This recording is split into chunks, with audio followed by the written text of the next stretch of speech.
Bismillahirrahmanirrahim. Assalamualaikum warahmatullahi wabarakatuh. Perkenalkan, nama saya Muhammad Idofi Mahdi, NIM 192100146.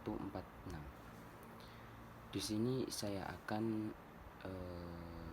menjawab ujian tengah semester lisan mata kuliah Fikih Muamalah yang diampu oleh Bu Asna Jazilatul Husna.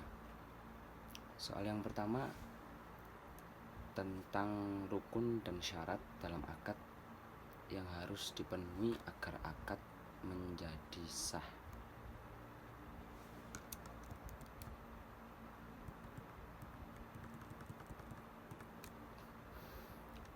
Untuk yang pertama, rukun akad menurut jumhur ulama dibagi menjadi 3: akid atau orang yang melakukan akad, ma'qud alaih atau objek transaksi, dan sighot yaitu ijab dan qabul. Untuk syarat yang harus terpenuhi dalam akad yaitu pelaku harus tamyiz, adanya kesesuaian antara ijab dan qabul dan dilakukan dalam satu majelis, bendanya bernilai dan dimiliki, tidak bertentangan dengan syarak, ada manfaat. Kemudian untuk soal yang B, apa yang terjadi jika salah satu rukun atau syarat tidak terpenuhi? Sebutkan alasannya.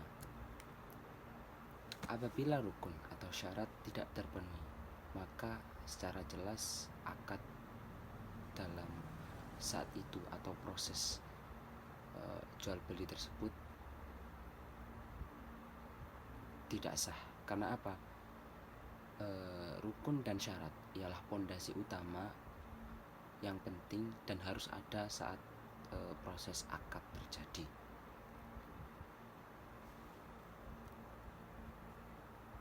Untuk soal C, jelaskan macam-macam pembagian jual beli berdasarkan disebutkan harganya, barang pengganti, waktu penyerahan barang, dan pembayaran. Penjual memberitahukan harga modal jualannya.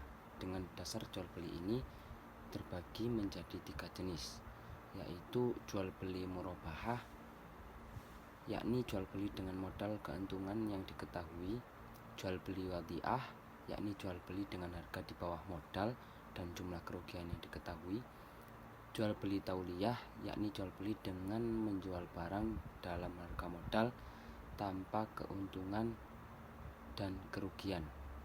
Sebagian ahli fikih menambahkan lagi jual beli yaitu jual beli isyrok dan mustarsal.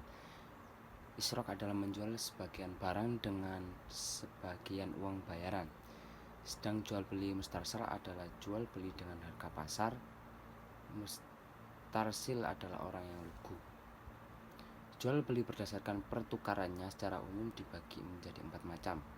Jual beli salam, jual beli yang menyerahkan terlebih dahulu uang muka kemudian barangnya diantar belakangan, jual beli muqayyad atau barter dengan cara menukar barang dengan barang, jual beli mutlak yaitu jual beli barang dengan sesuatu yang telah disepakati sebagai alat pertukaran seperti uang, jual beli alat penukar dengan alat penukar yaitu jual beli seperti uang perak dengan uang emas.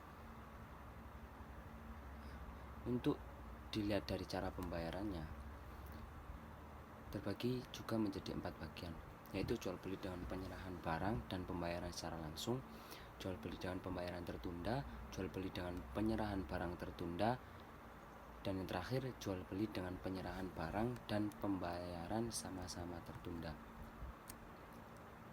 Untuk soal nomor 2, jelaskan hukum, argumentasi, dan penyelesaian dari kasus-kasus berikut. Dalam akad jual beli ternyata penjual belum memiliki barang yang ditransaksikan. Hukumnya tidak sah sebagaimana dijelaskan dalam kitab Matan Abi Syuja. Jual beli yang belum pernah disaksikan atau barang tidak ada di tempat atau barang ghaib tidak sah atau tidak boleh karena dalam jual beli ini berpotensi merugikan salah satu pihak, apalagi barangnya tidak sesuai.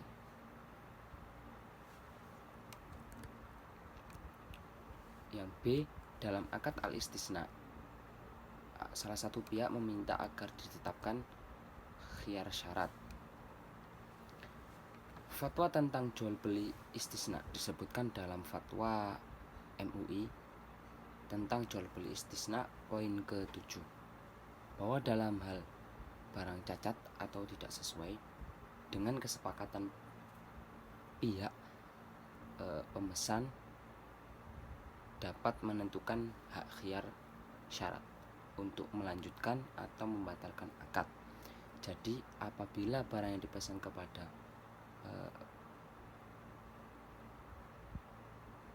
penjual tidak sesuai, kesepakatan merujuk kepada fatwa MUI, maka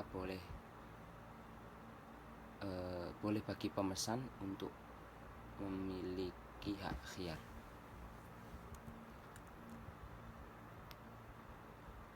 Yang C, dalam transaksi falas internasional dibutuhkan minimum 2 hari kerja agar dana tersebut diterima.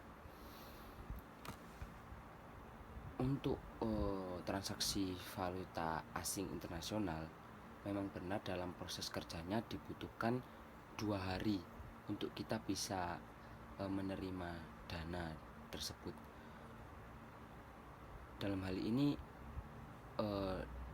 waktu 2 hari tersebut bukan dikatakan proses 2 hari tersebut bukan dikatakan sebagai penundaan, akan tetapi sebagai proses kerja daripada untuk melakukan pencairan dana dari valuta asing.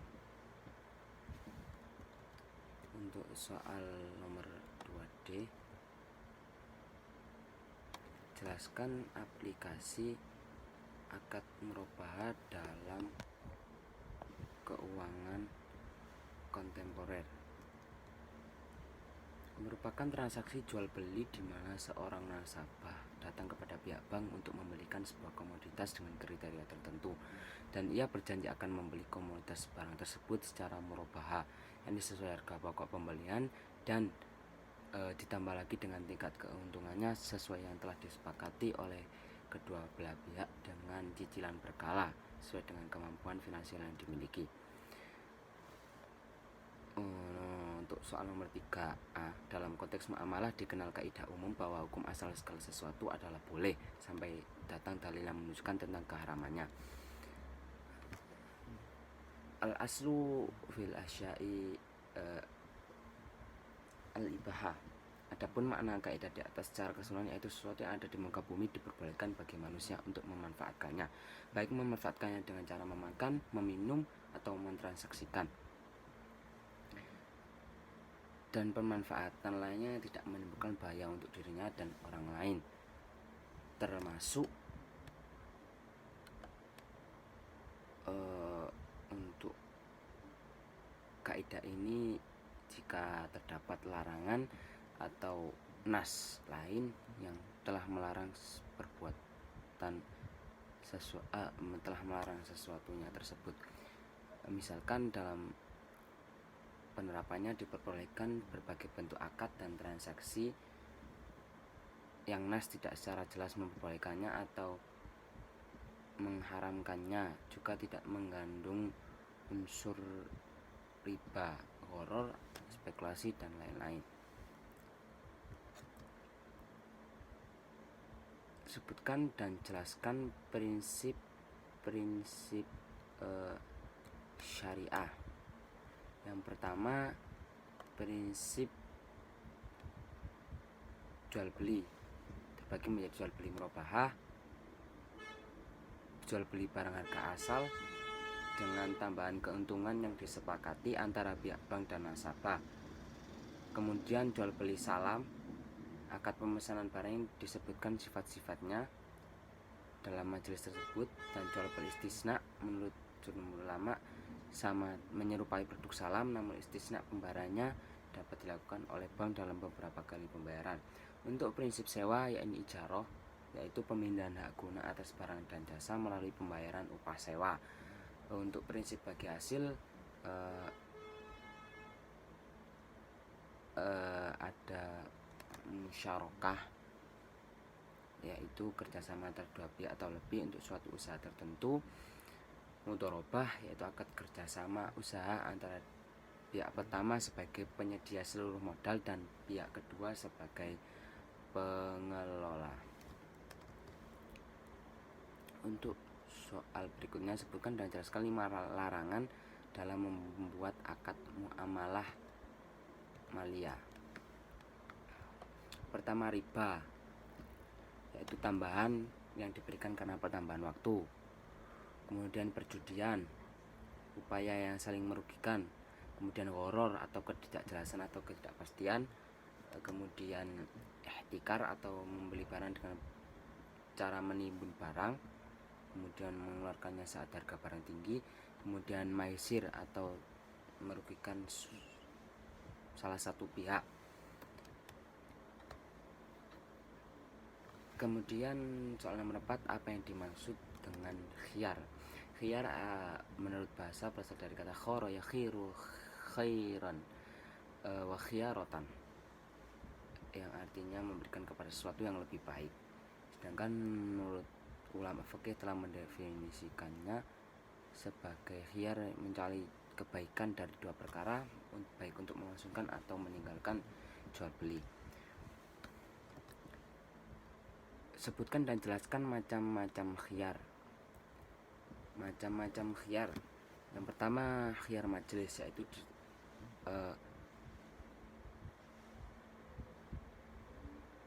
khiyar yang ditetapkan oleh syarak bagi setiap pihak yang melakukan transaksi selama kedua belah pihak tersebut masih berada di tempat transaksi. Kemudian khiyar syarat, ya suatu bentuk khiyar di mana para pihak yang melakukan akad jual beli memberikan persyaratan bahwa dalam waktu tertentu mereka berdua boleh melanjutkan untuk meneruskan jual beli atau membatalkan jual beli. Kemudian khiyar aib, yaitu hak pembatalan salah satu pihak akibat adanya cacat dalam suatu barang tersebut. Kemudian khiyar ru'yah, itu adalah hak pembeli untuk membatalkan akad atau tetap melangsungkannya ketika ia melihat objek dengan akad syarat ia belum melihat ketika berlangsungnya akad atau pernah melihat dalam batas waktu memungkinkan telah terjadi perubahan atas barang tersebut. Yang C, kapan setiap khiyar ini muncul dan apakah boleh jika dipersyaratkan untuk menghilangkan khiyar? Khiyar muncul ketika terjadi transaksi. Hukum asal khiyar ini boleh atau mubah. Dan apakah boleh jika dipersyaratkan untuk menghilangkan khiyar? Boleh saja. Tujuan khiyar ini ialah untuk meminimalisir terjadinya kerugian antara salah satu pihak. Akan tetapi khiyar ini boleh dan tidak diwajibkan. Jika tidak memerlukan khiyar, maka boleh dipersyaratkan untuk menghilangkan khiyar dengan cara isqat sharih yang jelas atau dengan cara dilalah melalui menunjukkan perbuatan untuk melanjutkan atau meninggalkan atau pengguguran khiyar secara otomatis. Kemudian jelaskan penerapan khiyar dalam jual beli online. Yang kita ketahui dalam jual beli online ialah barang kita tidak melihatnya secara langsung, tidak tahu bagaimana kualitas barang tersebut, akan tetapi dalam deskripsi oleh si penjual telah tertera bagaimana kondisi barang tersebut.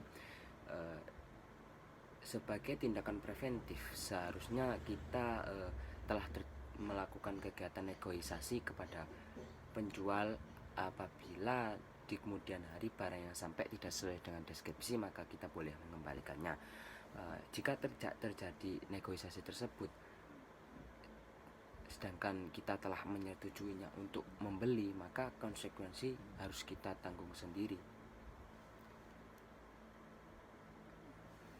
Nomor 5, jelaskan akad ijaroh, syarat dan rukunnya.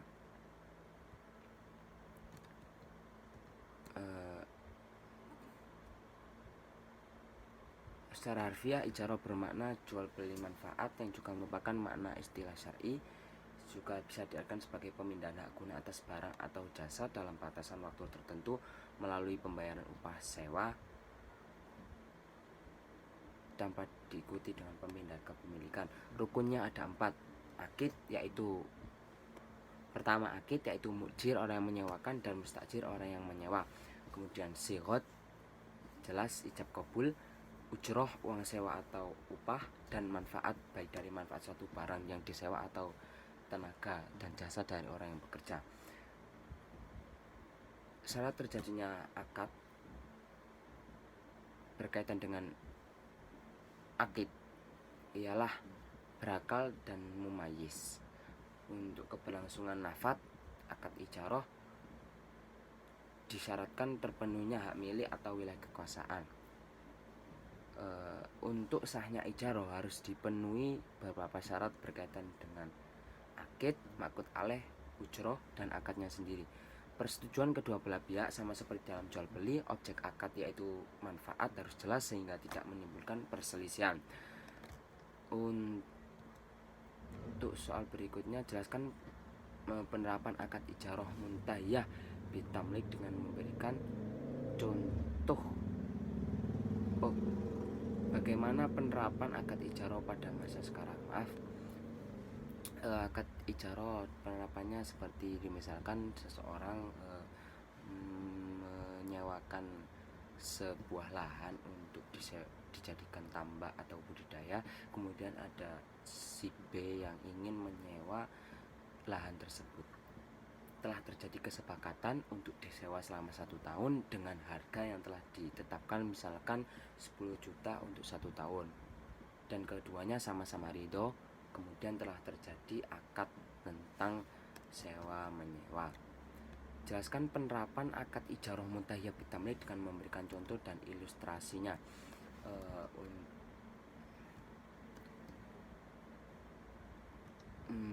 Untuk ijarah tersebut ialah lease kontrak, di mana suatu bank atau lembaga keuangan menyewakan peralatan kepada salah satu nasabah berdasarkan pembebanan biaya. Akan tetapi pada masa akhir sewa, bank dapat saja menjual barang yang disewakan tersebut kepada nasabah. Karena itu dalam perbankan syariah dikenal dengan ijarah muntahiyah bitamlik, yaitu sewa yang diikuti perpindahan kepemilikan. Kemudian soal terakhir, bagaimana jika seorang penyewa telah membayar uang sewa atau tempat selama 1 tahun, akan tetapi setelah 2 bulan ternyata sudah berhenti, apakah dia bisa mendapatkan sisa uangnya kembali?